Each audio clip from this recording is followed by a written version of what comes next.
one of my sell became that, okay, I'm a broke college student. I had to figure out how to run this consumer app with 100,000 users on $5 a month because I did not have money. No one really wanted context. No one really cared about memory. Today, it feels like everyone's working on it. In fact, very few of my competitors who have raised a lot of money don't have this. I blew up on social media and media after my fundraise, especially if it's a qualified lead with a warm intro, it almost always converts. It almost always converts. Yeah. Big claim. Every AI agent needs good context engineering, and it's hard to do, and we provide that. So we will dominate the market.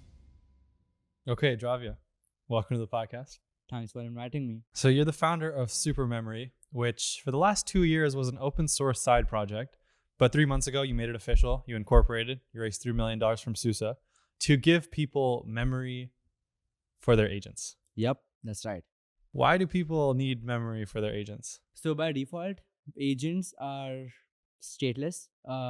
So let's take examples. I think it's easiest to understand. Like, let's say it's a coding agent. When you have your nits, like when you say something like don't do this next time, or write the code in this way or in this language, etc., the next time you open an agent context, it forgets it. So the agent needs memory. There's only two public kind of like fully deployed versions of memory right now. That's Claude and OpenAI.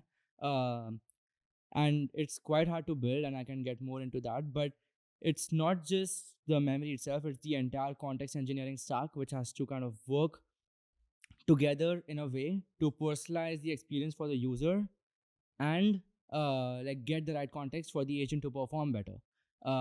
So that's why agents need memory. And you know, I had the Reducto guys on the podcast maybe like 3 weeks ago.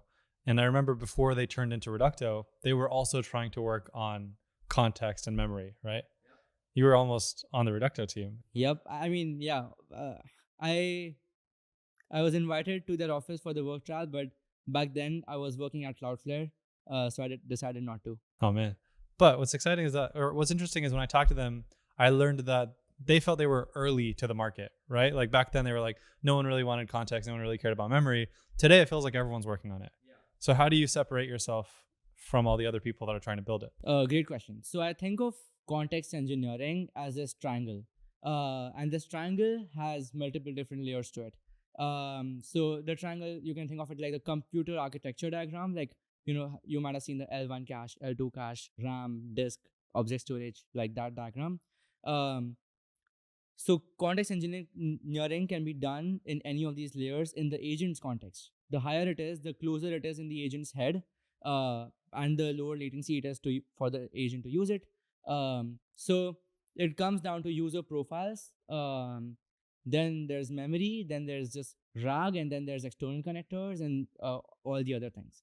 Right now, what's happening is people are choosing vector database for RAG, and then they decide, oh, I want memory, and then they sign up for like a memory provider. They have to kind of sync all the data across all of these different tools, but the context of the user is the same, the underlying context.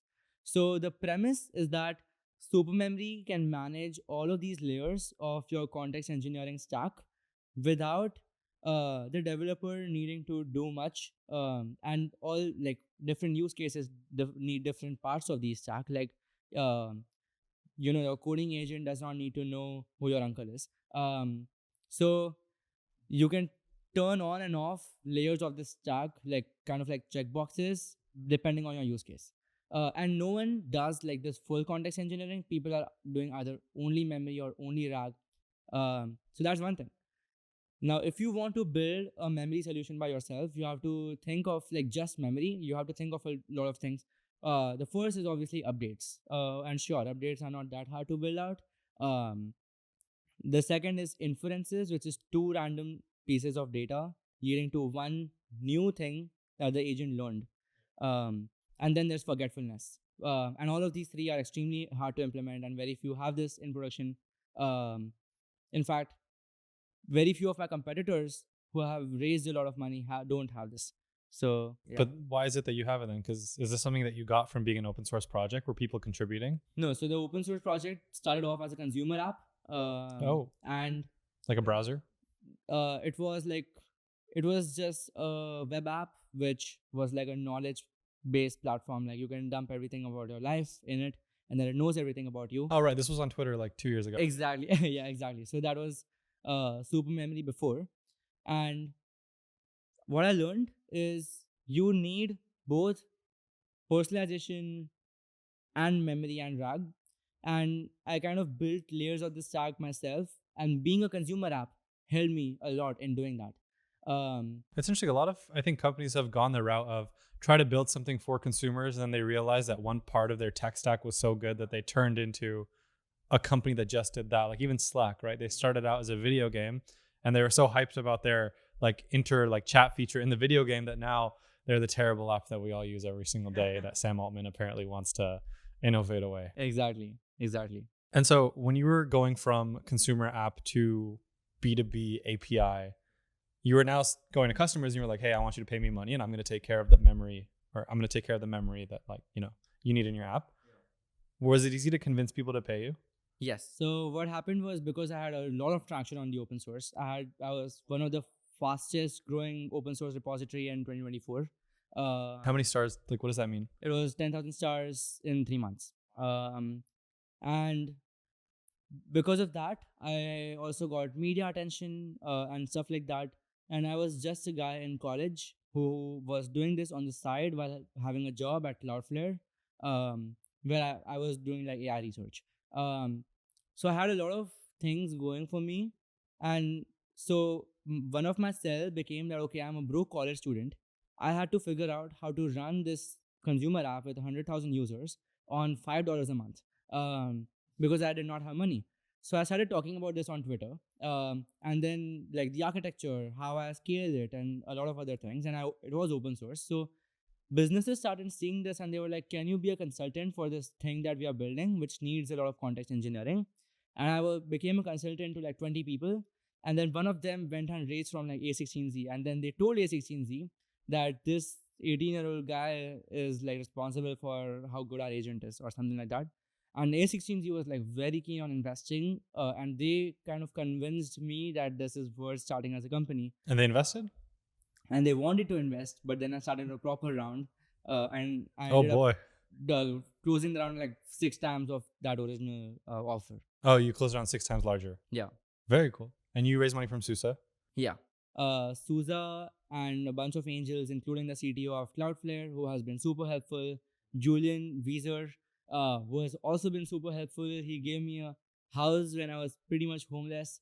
And it was an amazing experience to live around solo founders. Because Julian's whole thing is that he's backing solo founders Exactly. specifically, which you've got the shirt on. Yeah, and a bunch of other amazing founders and AI researchers like Jeff Dean, and like from many other this thing as well. So yeah. I'm curious from the perspective of someone that kind of did the Twitter thing of like, you built a really cool side project, you got a bunch of users on it, realized you needed to go B2B, talk to A16Z. Like, these are all things that like people generally do when they're starting to build something on Twitter. And you listed a lot of like names of people that are like well known in the space, right? Like Susa is obviously very cool. I've spoken to Chad. I know Shahir really well. Julian's really cool. Obviously, he was doing On Deck. And I'm curious, when you think about all these different people, what is it that they're providing to you? Because I know it's not just money, so that someone who's listening to this is able to now figure out what kind of help they need outside of money. Yeah. I mean, I think raising has been super helpful for me, especially because I did not know much about company building or sales, or like building a business. And I was looking for a co-founder. I'm still open to one, but Oh, really? You're still open to one? yeah, I mean, I don't care. Like, if it's a good person who I would like, I would make them the co-founder. Um, so what I learned is that all these VCs and all of these ex-founders or the current founders are so good at giving advice that I can get by. Like, I don't need like a coach, whatever these people do. I can just call these founders and ask them like, hey, what do I do in this situation? Or how do I close this deal? Or how should I position myself? Or is my sales tech good? Shahir literally sits with me like late at night thinking about memory. He's like, Man, I'm obsessive about memory right now, and all of my VCs are like that. So I think it's really helpful for me. Also, in team building as well, and like getting customers, the VC networks are good at getting you intros because everyone else who's raising, there's some path to that person. So that has been really helpful for me. What are some of the customers you've worked with already, like paying customers? Yes. So our paying customers are very very diverse. There are two Fortune 500 companies in the they have signed everything, so they're kind of in the pipeline. And then there's like a huge kind of Series A, pre-seed to Series A companies like Cluely, Composio. There's a university as well that uses us, big public university, and a bunch of other companies. So yeah. And when you're selling to them for the first time, you get the warm intro. Let's talk about like Cluely, for example. Did you just know Roy already?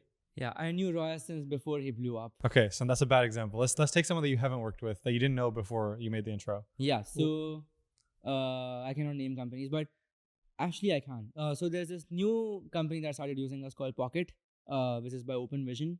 And so the way that happened is I blew up on social media and media after my fundraise, and that made it really easy that when I have a warm intro, so I would get a warm intro from someone.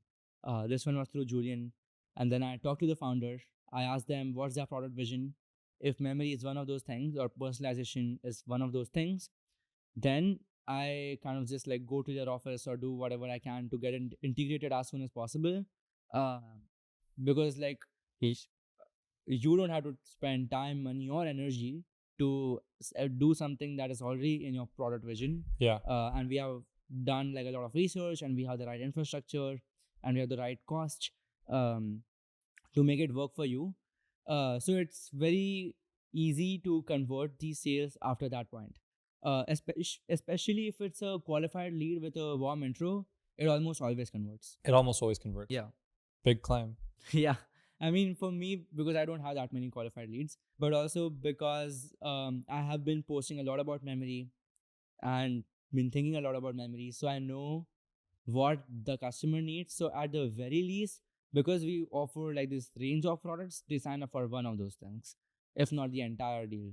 You know, it's interesting how I'm seeing more and more companies use like the multifaceted product approach as a good way to get in the door. Like, you know, one of the companies we're incubating, it's called Loops. And it's like the way we frame it is it's the best way to figure out where your paying customers are coming from. So it plugs into Facebook, it plugs into Stripe, like Meta ads, and it plugs into all these different platforms.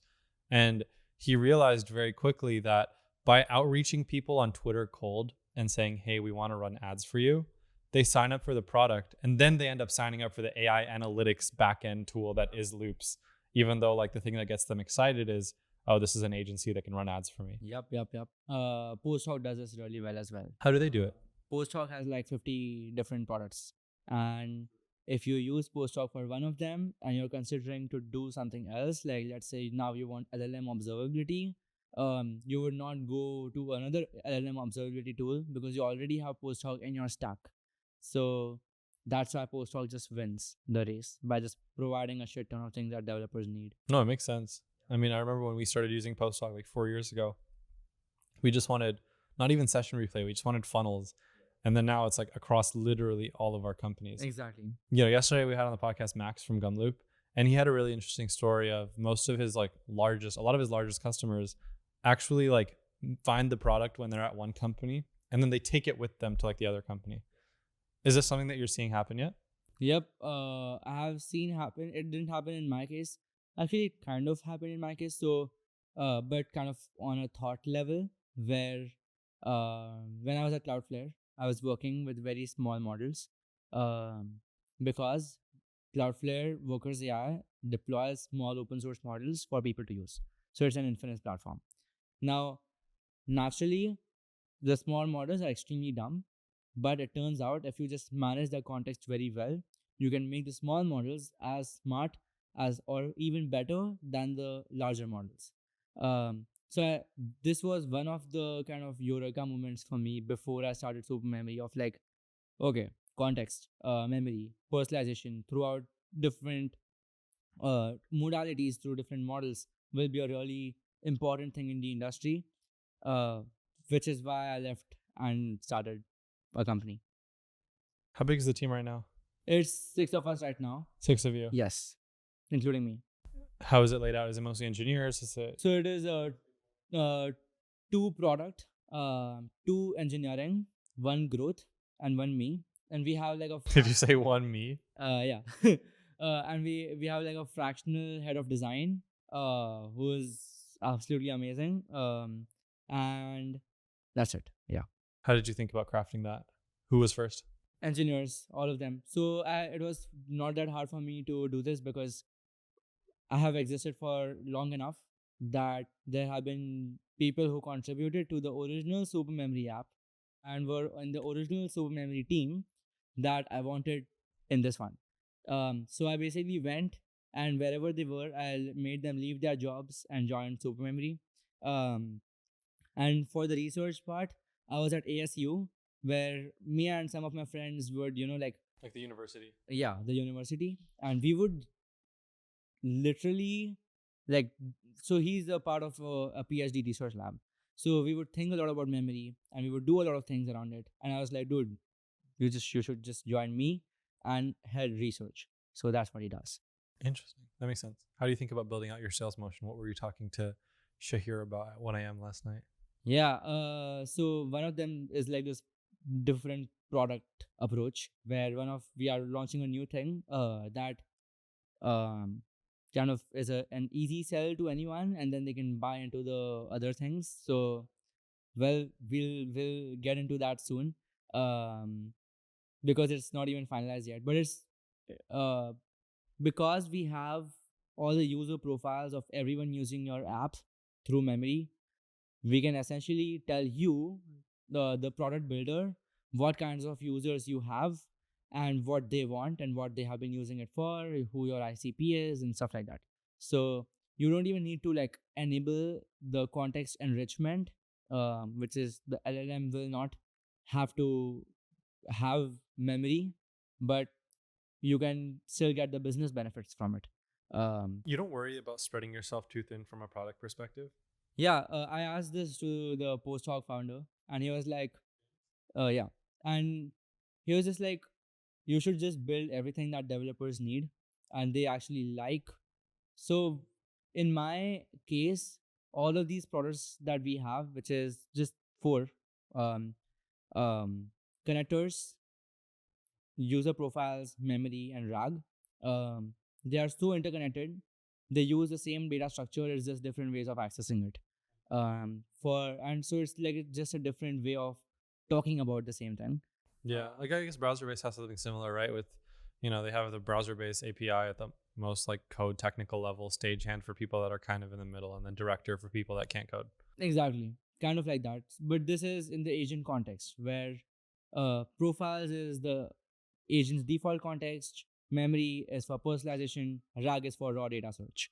Um, and now the dashboard will just happen to have like who your users are, which is not even like a product, it's just a feature. When you're at this early of a stage of company, how are you keeping track and like prioritizing all the different customer feedback you're getting? So most of our customer feedback is extremely technical.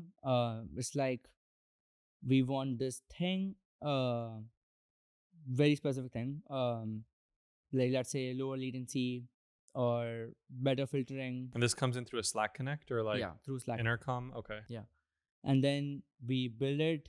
It doesn't take very long to build these things, unless it's like a completely different set of tools. There are marginal upgrades that we can do right away because I have been working on this for years now, and our consumer app is also powered by the same API. It's not that hard. Like we have built a very good set of features and very good set of access methods that fit most of the use cases. So there's very few of these feature requests now. There's few like in terms of how do we do this, but that's it. Or do you have like a Monday stand-up where you go through all the feedback with everyone? How do you run your company? We have a stand up every single day. We go through all the feedback every single day. How long is it? It's like 1 hour. 1 hour every single day. Yeah, I mean so it's scheduled for 30 minutes, but we just get so engrossed in it that it ends up becoming 1 hour, where we fix all blocking issues. We, like in the call itself, um, we decide what's good to do for the next while, like next week. Like, okay, we need to do this week so that we can super grow right now. Um, and all the customer feedback as well. And most of these things are done like 2 to 4 hours after the team sync, and then we just work on new features or other things that users have been asking for. Oh, so you run your company like literally day by day. Yeah, it's literally just day by day. So you have a stand up at the top of the morning, 30 minutes, but it goes to an hour, and you're just figuring out everything that broke in the last 12 hours. And then you go and you fix everything that broke in the next 4 hours. Yeah, And then what do you do for the rest of the day? and then we have lunch. Okay. And then we lock in and kind of like build out the next, like the roadmap stuff, the things that we want to build later on. We start building that throughout the day till 9 p.m. or 10 p.m. or 11, whatever. Are you 996? Accidentally 996. Like when Daksh said 996, I'm like, damn, this is kind of what we have been doing. So yes is the answer. So you work in the office 6 days a week. It's 997 because I live in the office. You live at the office. Yeah. um. So, and at night I just call everyone and I'm like, okay, what's up? Like, how's it going? Are you Every single night you call all of this 5 other people on your team. Yeah. That's interesting. You've been doing it since before. Yeah. So this is actually since it was the open source project where no one was paid. You've been doing it since it was open source and no one was getting paid. That's awesome. That's how you know they actually care about the product. Yeah. I mean, it's a good vision to build towards, and everyone wants to see it. We are the best in quality, and we have insane traction. So everyone is like, okay, if we just do X, Y, Z, like there's nothing stopping us from becoming $1 billion company. So that's what motivates everyone. How do you think about funding cycles for the next 2 years? I don't think about it that much. Like, do you plan on this is the metric before we hit the A? This is the No, I don't. Not at all. Not right now. Right now, I'm only concerned about customer success. Like not even growth specifically, just customer success. And figuring out my positioning in the market. And I think once I know that okay, this is the best way to talk about it, that's when it would be the right time to think about the funding cycles. Because the thing about the Series A is when you raise a Series A, you kind of have to have like an understanding of, okay, if I deploy $1 million and I hire XYZ people, 1 sales, 2 engineering, whatever, I can convert that into 10 million or 100 million. That cycle is very hard to build, and that's not there yet. So that's the reason. And that's like future looking. But if you think about what this experience of you raising money for the first time was, obviously you ended up with like $3 million. And so it's a good size seed round. What was the story for that? So I was never imagining that I would raise money. When I was at Cloudflare and fundraising invited me actually, and I asked Dane, who's the CTO, of like, should I go? And he was like, I'll tell you one thing, kid. He didn't actually say kid. He was just like, you should either raise from from the best in the world right away, or you should start bootstrapping right now. So I was bootstrapping and as a consultant actually, and then as an API product, I still bootstrapping as a college kid. And then this one day I get an actual phone call from one of the partners at Speedrun, and he's like, you want to get on a call? And it was one day before my trip to Vegas. So I was like, okay, yeah, we can go get on a call. And I am on my way to Vegas. It's like my call is scheduled for 11 a.m. I haven't checked into my hotel or anything. We found a friend who was also in Vegas, went into that room. His parents were like, his Indian parents were sitting right in front of us. My girlfriend was next to me, my friend was next to me, and I was just on the call, like absolutely crushing it. And they called 5 minutes later and they were like, we want to invest right now. So I was like, okay, amazing. I feel so bad for whichever guy who you said his Indian parents were there. I feel so bad for that guy. It's one of my amazing friends, man. He's extremely helpful. Um, so then throughout the next 2 days, there was actually a conference going on in Vegas. So I went to my manager at Cloudflare. Oh, you were at Cloudflare at this point, right? Okay. Yes, I walked up to my manager and I was like, I'm leaving. And then I walked up to the CTO and I'm like, I'm leaving. And they were like, okay, amazing, dude. Let us put a check. And I thought this is it, but that was not it. The funding did not go through because of legal ease on their side, which is fine. They have fixed it. Legal what? They just wanted to have themselves safe, basically. Like, you know, Like they wanted a board seat or what? yeah. So the board seat, they wanted like infinite pro rata They wanted a board seat and infinite pro rata as the first check. and a bunch of other things. I think they have fixed it now, but you should check the side later. If someone wants to give you a seed round that isn't $100 million and they want a board seat, Exactly. if it's not 10 million, if it's not $5 million, Exactly. if it's even not even $1 million, don't give up a board seat as seed. Exactly. So, and then they were like, okay, if you don't get your O1 visa, because I am an international student at the time from Mumbai, and I could not start a company or run a company without getting the O1 visa. And they were like, if you don't get it, we will not fund you. So that was kind of fishy from their part. So I was like, okay, fuck them, but I can do a proper round. So I raised a proper round after that, which ended up, so the communication with the first VC ended up taking 3 months, and then in the next 3 months, You were going back and forth with them for 3 months? yeah, So you're just jobless? Like you were building this company, but you had left Cloudflare. yeah, I mean, but I was building a company. I don't care about like the job and stuff. And then I completed my fundraise, so I got a visa without fundraising, which is pretty cool. You got your visa without fundraising? Yeah, Wow, how'd you do that's a that? flex. I know, right? But that is. How'd you do it? I'm curious. So I had two companies that got acquired when I was in Mumbai, and a few other things, and I was like judge, and I was running a This is the 01. yeah, Wow. and I was also running, like, I started another thing at ASU that now is also a company, and other things. So yeah. Was it the who did it? Extraordinary? No, I did not. I did Lighthouse. Lighthouse? Okay, that's my next guess. That's pretty cool. Yeah, Do you feel like it's hard to hire people in America? it's so hard, but it's not hard because it's America. It's hard in general, and the reason behind that is all the good people in this industry, you can hire them, but they will ask for 300K, 400K. That because that's what the other jobs pay, like at all the frontier labs. Um, and so you have to look for underdogs, who have been obsessive about the space or about infrastructure or about research in general. And you have to convince them that I'm the right person to join instead of anyone else, Not OpenAI. not OpenAI, right away. So I truly believe my current team is full of underdogs. At like a month ago, it was everyone was under 20 years of age. Now we have Wait, how old are you? 20.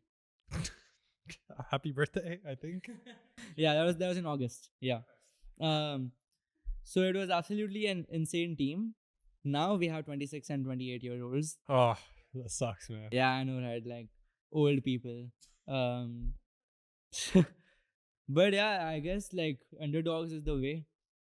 Yeah, I mean, always. Well, I'm going to ask you the question I ask everyone before I end the podcast, which is based on what you just said, if we were to do this podcast again exactly 1 year from today, what would you have want to accomplished by then to consider the past year a success, apart from not hiring any more people over 20? So I want to have a small team, like less than 10, for like at least in engineering, but still be the default memory engine in the world. It's kind of like how Twilio became the default for messaging APIs. I truly believe that there is one independent company that will dominate the memory space absolutely, and that has to come from both a research and infrastructure standpoint. And I think that we currently are in a very good position to do that if we just play our cards right. So in 1 year, we will be the default memory provider of the world. We are also launching a new thing which is more consumer facing, um, which is yet another product. I just realized that. But it's like a memory wallet that you can carry around with any agent that you talk to as a consumer as well. Um, so yeah, like that is also very exciting. And yeah, like I think this space is so interesting if you look at it from a lens of every AI agent needs good context engineering, um, and it's hard to do, and we provide that. So we will dominate the market in a year. I hope you do, man. Thanks for coming on the podcast. Thank you.